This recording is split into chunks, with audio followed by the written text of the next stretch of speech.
Asa biz urmalar, nima deysan? Voy, o'zim qo'raman hozir. Tilla sal e'tiborli bo'lgan, oxirgi payt umuman qo'lingdan telefon tushmaydigan bo'lgan. Bo'ldi aka, hozir olaman.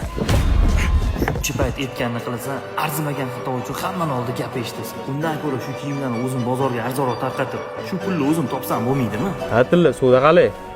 Savdo yaxshi. Qishki sportivkalar hammasini sotib bo'ldik. Fabrikada unda bahorgi yangi modellarimiz ham tayyor bo'lgan. Ularni olib kelib tez-tez sotinglar. Yoki boshqa modellarimizni o'g'irlamasdan oldin. Mayli, savdamiz ham barakasini bersin. Akajon, bu o'rtamizdagi oldi berdimiz. Aka, yangi yilga xudo xolasa zo'r skidkalarimiz bor. Hozir mana shu yangi tovarlarimizni olib tursangiz, orqasidan yana yetkazib beraveramiz.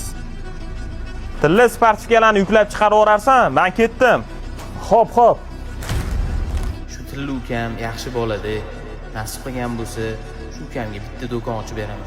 Bo'ldi, o'sha yangiliklardan arzonroq qilib yetkazib bermoqchi bo'lyapsiz-da shunda.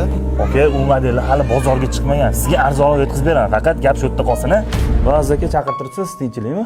Tilla, men bozorchilarga arzonroq sportivkani o'tkazgan pullaring. Nima deganingiz bu? Agar suv kemani ichiga kirsa, uni cho'ktiradi. Agar tegida bo'lsa, uni suzdiradi. Nafs ham shunaqa narsa. Agar qalbingga kirsa, seni ado qiladi. Oyog'ing tegida bo'lsa, mukofoti bor. Senga Bigoyevdan do'kon qilaman deb niyat qilib yurgan edim. Lekin senga nasib qilmabdi. Men bu senga bo'lgan ishonchimni narxi.